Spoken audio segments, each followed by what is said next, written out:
गुरुर्ब्रह्मा गुरुर्विष्णु गुरुर्देवो महेश्वरा गुरुर साक्षात परब्रह्म तस्मै श्री गुरुवे नमः।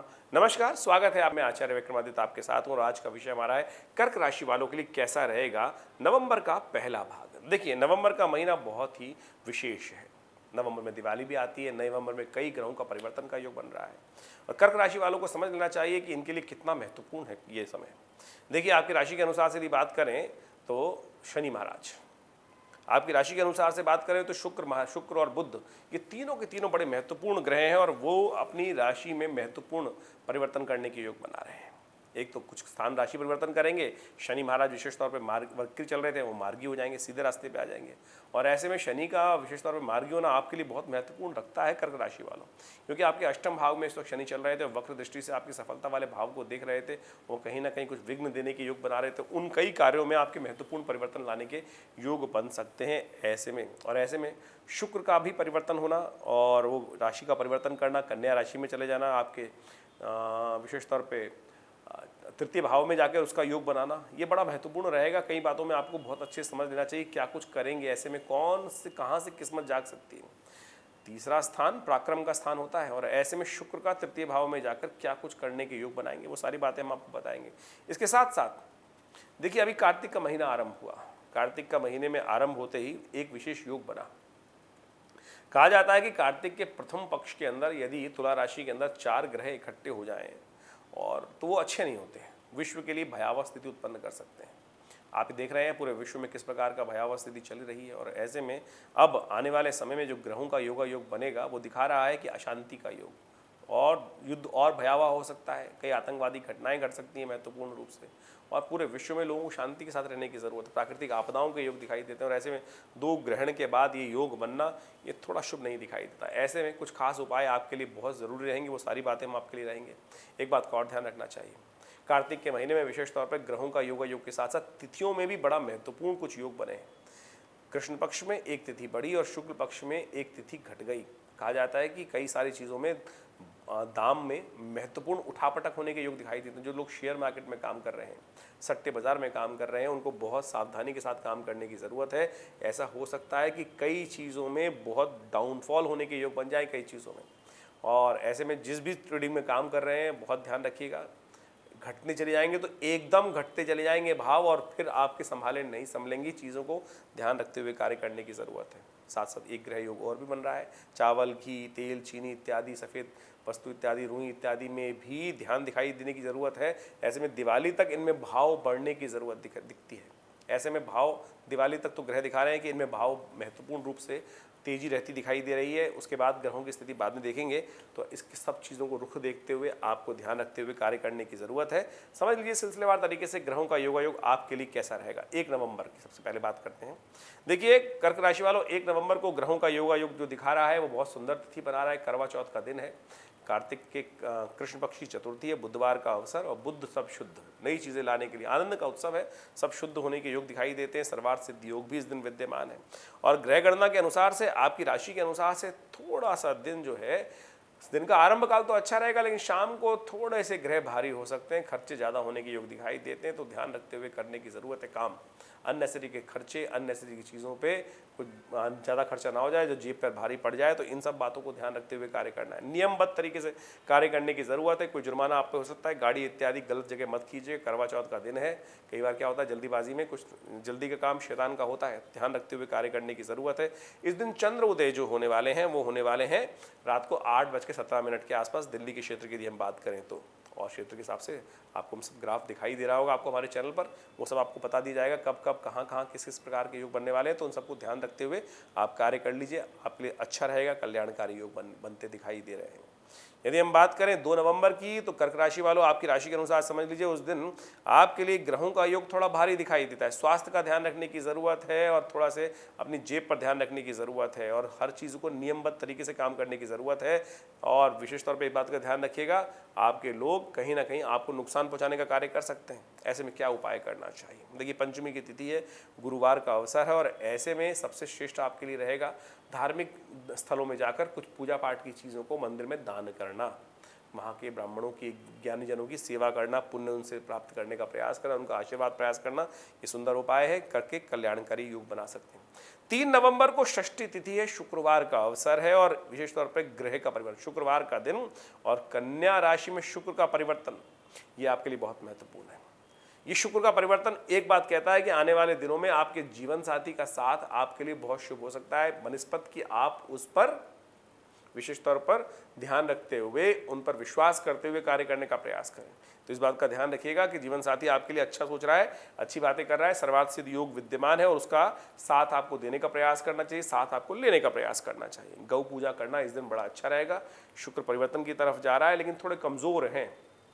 शुक्र कमज़ोर होना, आनंद में कमी आने के योग बन सकते हैं आपके अपनी मानसिकता के कारण से, क्योंकि आप अपनी अपनी चलाने वाले हैं। इंद्र मंगल राशि में आपके जहाँ चल रहे हैं वो विशेष तौर पर आपको अपनी अपनी डींग हारने की ज़रूरत है। ज्ञान सबको देने वाले हैं लेकिन अपने ज्ञान का अपने ऊपर ही अनुसरण नहीं करने वाले हैं। तो देख लीजिए भाई, तो थोड़ा सा ध्यान रखते हुए कार्य करना आपके लिए बहुत ज़रूरी है। अच्छा ये रहेगा कि गौ पूजन करें, वो आपके लिए बहुत शुभ है। गौ पूजन करें, भगवती खट्टे फलों का दान करें, ये सब उपाय कर लाभ ले सकते हैं। 4 नवंबर को विशेष तौर पर ग्रह दिखा रहा है सप्तमी तिथि और उस दिन रविवार का अवसर और ग्रहों का योगा योग, शनिवार का अवसर है, सप्तमी तिथि और शनिवार का अवसर और ग्रह परिवर्तन की तरफ जा रहे हैं। चंद्रमा रात्रि में ही परिवर्तन की तरफ जाएंगे, कर्क राशि में आ जाएंगे। ये आपके लिए बहुत सुंदर रहेगा। ये महत्वपूर्ण नई शक्ति का संचार करेगा, नए विचारों का उदय देगा। लेकिन बस ध्यान रखना है कि आपको ऐसे विचार करने की सबको साथ पॉजिटिव विचार रहेंगे, लेकिन फिर भी इंडिविजुअलिटी की यदि बात करें, अपनी अपनी बात करें, तब वहाँ नुकसान में आते दिखाई दे रहे हैं। तो सबको साथ लेके चलना आपके लिए बहुत ज़रूरी रहेगा, अन्यथा कहीं ना कहीं कष्ट में फंस सकते हैं। तो आपके लिए सबसे श्रेष्ठ उपाय हम बताएं, शनिवार का दिवस है, हनुमान जी के मंदिर में जाकर उनको चोला अर्पित करें, एक पाठ हनुमान चालीसा का कर लें, बहुत सुंदर रहेगा, लाभ होगा। एक महत्वपूर्ण परिवर्तन और भी है, इस दिन चंद्रमा तो परिवर्तन हो ही रहे हैं, शनि भी मार्गी हो रहे हैं और ये आपकी किस्मत को जगाने के लिए शनि बहुत बढ़िया तरह से रास्ता बना सकते हैं। शनि का मार्गी होना आपके लिए बहुत महत्वपूर्ण है। आपके कोई लोन को पास करने के योग बन सकते हैं, कोई महत्वपूर्ण चीज़ हो सकती है, तो सब चीज़ों को ध्यान रखते हुए कार्य करें। शनि का विशेष परिवर्तन जो हो रहा है, ये वक्री से मार्गी हो रहे हैं, ये बड़ा महत्वपूर्ण रहेगा। इसके लिए हम अलग से एक वीडियो बनाने वाले हैं, वो आपको आप समझ लीजिएगा और क्या कुछ होने के योग हैं वो भी सब आपको पता चल जाएगा। 5 नवंबर को अष्टमी तिथि है। ये अष्टमी बेहद खास है, अहोई अष्टमी कहा जाता है इसको। माँ दुर्गा की पूजा की जाती है। अनादिकाल से हमारी भारतीय संस्कृति में माताएं अपने संतान की उन्नति के लिए, उन संतान के कष्ट को हरने के लिए अहोई अष्टमी का व्रत रखती आई हैं। इसकी अनेक कथाएं हैं, उन सबको श्रवण कर लेने से, व्रत कर लेने से, तारों की जब छाँव के अंदर जब शाम सुबह रात्रि में तारे निकले तब जाकर उनको अर्घ देकर माँ भगवती विशेष तौर पर दुर्गा जी का कालाष्टमी है इस दिन, उनका पूजन करके इस व्रत को खोला जाता है। ग्रह गणना आपके लिए विशेष तौर पे अच्छी बनी हुई है। इस दिन राधा कुंड में भी स्नान करने की भारतीय संस्कृति में उत्तर क्षेत्र में परंपरा है, वहाँ भी भगवती का आशीर्वाद, राधा जी का आशीर्वाद लिया जाता है। तो माँ भगवती का मंत्र ओम सर्वा बाधा विनिर्मुक्तो धनधान्य सुतान्विता मनुष्यो मत प्रसादेन भविष्यति न संशया, इस मंत्र का जप कर कर समस्त प्रकार से पूजन कर कर लाभ लेने का योग बनाए। ग्रह आपके अनुकूल है, सुंदर बन रहे हैं, ऐसे में सुंदर तरीके से भगवती का पूजन करके और शुभ करने का प्रयास करेंगे तो ग्रहों का लाभ आपको मिलने के अच्छे योग बन सकते हैं। वहीं हम बात कर लें 6 नवंबर की, तो 6 नवंबर को ग्रहों का योग बड़ा सुंदर है। धन लाभ के प्रबल अवसर आपके बनते दिखाई दे रहे हैं, क्योंकि सिंह में चंद्रमा जाने से ही बृहस्पति के साथ दृष्ट होकर बहुत सुंदर योग बनाने वाले हैं। साथ साथ बुध भी परिवर्तन की तरफ जाने वाले हैं। सोमवार का अवसर, नौमी तिथि और सिंह में भी जब विशेष तौर पर वृश्चिक राशि में बुध का ये मार्ग जो परिवर्तन आएगा, ये आपके लिए बहुत अच्छा रहेगा। ये कई प्रकार से जमीन जायदाद के संबंध में, बुद्धि में कुछ नए विचारों को उदय करने के सुंदर योग बना सकता है, तो इसका लाभ आपको लेने का प्रयास करना चाहिए। सोमवार का अवसर, शिव का पूजन करें, शिव पर दूध का दान करें, दूध से शिव का अभिषेक करें, कल्याणकारी योग बनेंगे। 7 नवंबर को दशमी तिथि है, मंगलवार का अवसर है। दशमी तिथि मंगलवार का अवसर और ग्रहों का योग आपकी राशि के अनुसार से देखा जाए तो अच्छा है और ऐसे में आपकी माता जी का आशीर्वाद आपके लिए बड़ा कल्याणकारी रहेगा। माता जी का आशीर्वाद लें और विशेष तौर पर कन्या पूजन करें। ये सुंदर उपाय कर कर, चावल का दान कर कर सब उपाय करना आपके लिए बड़ा कल्याणकारी रहेगा। ग्रह योग आपके अनुकूल बने हुए हैं, धन लाभ के अवसर कहीं ना कहीं से प्राप्त हो सकते हैं। बड़े विचार, बड़े लोगों से मिलने का आपको प्रयास करना चाहिए। थोड़ी अकड़ को त्याग कर थोड़ा छोटे बनकर लोगों के साथ मिलजुल बढ़ाने का प्रयास कीजिए। थोड़ी सी चाय पे दावत करने का प्रयास कर लीजिए, लोगों से जाके मिल लीजिए, दिवाली के दिन आने वाले हैं, जितने बड़े बड़े लोगों से मिलोगे। छोटा आदमी नुकसान दे सकता है, छोटी सोच नुकसान दे सकती है, बड़े आदमी बड़े विचार आपको लाभ दे सकते हैं, तो इन सब बात का ध्यान रखते हुए कार्य करना बहुत ज़रूरी है। 8 नवंबर को दशमी तिथि वृद्धा हो गई है और 4 घड़ी तक विद्यमान रहेगी, तो ऐसे में उसके बाद एकादशी होगा, लेकिन एकादशी की तिथि अगले दिन मानी जाएगी, तो उसको सुंदर तरीके से समझ लीजिए कैसे ग्रहों के योगायोग आपके लिए हैं। तो 8 नवंबर को दशमी तिथि उदया तिथि के रूप में विद्यमान है, बुधवार का योग है। ग्रह योग आपके लिए हम दिखा रहे हैं अनुकूल, ग्रह योग से आपको लाभ होने के संकेत मिल रहे हैं। बस एक बात का ध्यान रखना है आपको, विशेष तौर पर वो समझ लीजिए कि आपकी राशि के अनुसार से जो ग्रहों का योगा योग बन रहा है, आपको अपनी सेहत का थोड़ा ध्यान रखने की ज़रूरत है। प्रसन्न रहते हुए कार्य करें, विश्वास रखते हुए कार्य करें तो अब बड़ा सुंदर रहेगा। अपनी हिम्मत को जगाने का प्रयास करें। इन दिनों मंगल थोड़े क्षीण चल रहे हैं, नित्य प्रति एक हनुमान चालीसा का पाठ करना जरूरी है। हमने एक वीडियो बनाया था जिसमें कहा था कि मंगल लगातार परिवर्तन की तरफ जा रहे हैं, तो ये मंगल का वीडियो हमारे देख सकते हैं, जो 4 महीने तक मंगल अस्त होने के योग बन रहे हैं। 17 जनवरी तक मंगल अस्त चल रहे हैं। इन दिनों मंगल को आपको शक्ति देने की ज़रूरत है। मंगल चतुर्थ भाव में चलकर थोड़े क्षीण है, ये आपकी हिम्मत को तोड़ने का प्रयास कर रहे हैं, तो कोशिश करिए मंगल का उपाय लगातार आप करने का प्रयास कीजिए। उस वीडियो को भी देख सकते हैं, वो आपको बहुत सही पॉजिटिव साइन देगा, आगे बढ़ने के योग बनाएगा। वहीं 9 नवंबर की यदि हम बात करें तो ये तिथि बहुत विशेष है।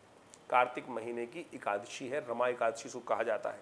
समार्थ और वैष्णव दोनों के लिए एकादशी प्रशस्त है और ग्रहों का योगायोग बहुत अनुकूल बना हुआ है। और इस दिन विशेष तौर पर भगवान विष्णु की उपासना, भगवान विष्णु के मंदिर में जाकर उनका पूजन कर लेने से बहुत प्रकार से कल्याण के योग बन जाते हैं। ग्रह योग आपके लिए अच्छा योग बना रहे हैं, सुंदर तरीके से लाभ के योग हैं और बहुत सारे नए लोगों से संपर्क साधने के अवसर प्राप्त कर सकते हैं। लेकिन बहुत सारे गलत बेकार के काम भी आपके पल्ले पड़ सकते हैं, उनसे बचने का आपको प्रयास करना चाहिए, नहीं तो टाइम आपका बर्बाद हो जाएगा जनसेवा में। जनसेवा के साथ साथ थोड़ा स्वार्थी बनते हुए निजी काम में भी ध्यान देने का आपको प्रयास करना चाहिए। रमा एकादशी व्रत रखें, भगवान विष्णु का पूजन करें, महालक्ष्मी का पूजन करें और दिवाली का के उत्सवों का आरंभ हुआ चाहता है। ये समस्त प्रकार से आपके लिए दिवाली कल्याणकारी कैसे रहने वाली है, इसके लिए पहले से ही इसी दिन में जाकर सुंदर तरीके से घर को सफाई इत्यादि कर भगवान का पूजन करके कल्याणकारी योग बनाने का आपको प्रयास करना चाहिए। वहीं बात करें कि हम 10 तारीख की, 10 नवंबर का दिन बेहद खास है। इस दिन धन त्रयोदशी है और धन त्रयोदशी के साथ साथ इस दिन विशेष तौर पर प्रदोष भी है, दीपदान भी किया जाता है, गोवत्स द्वादशी भी है। इस दिन उदय तिथि द्वादशी है, उसके बाद त्रयोदशी का आगमन हो जाएगा, तो धन त्रयोदशी इस दिन मनाई जाएगी। ग्रहों का योगायोग विशेष तौर पर आपके लिए अच्छा बना हुआ है और अच्छे से आगे बढ़ने के अवसर आपको प्राप्त कराता दिखाई दे रहा है। उत्साह अच्छा रहेगा, लेकिन उस उत्साह को आपको ध्यान रखते हुए कार्य करने की ज़रूरत है। ये समय आपके लिए बहुत अनुकूल है। जीवन साथी का साथ लेते हुए, घर परिवार में शांति रखते हुए, अपने आप को थोड़ा सा ठीक करते रखते हुए, ध्यान रखते हुए कार्य कर लेंगे तो थोड़ा सा बैलेंस करते हुए काम करने का प्रयास। हर एक को शिक्षा देने की ज़रूरत नहीं है। हमें समझ में आ रहा है कि बहुत चीज़ें आपको दिखाई दे रही हैं, लेकिन कहने का एक तरीका है, उसको समझते हुए कार्य करेंगे तो बहुत सुंदर तरीके से आपको लाभ मिल सकता है। धन त्रयोदशी भी है इस दिन, तो भगवान यमराज जी की पूजन की जाएगी, धन्वंतरी जी की पूजा की जाएगी, ये आपके लिए बहुत ज़रूरी रहेगा। और ऐसे में एक विशेष प्रयोग है जिसको आप कर अपने कष्टों को दूर कर सकते हैं। इस दिन दीपदान किया जाता है। कैसे किया जाता है वो भी हम आपको बताते हैं।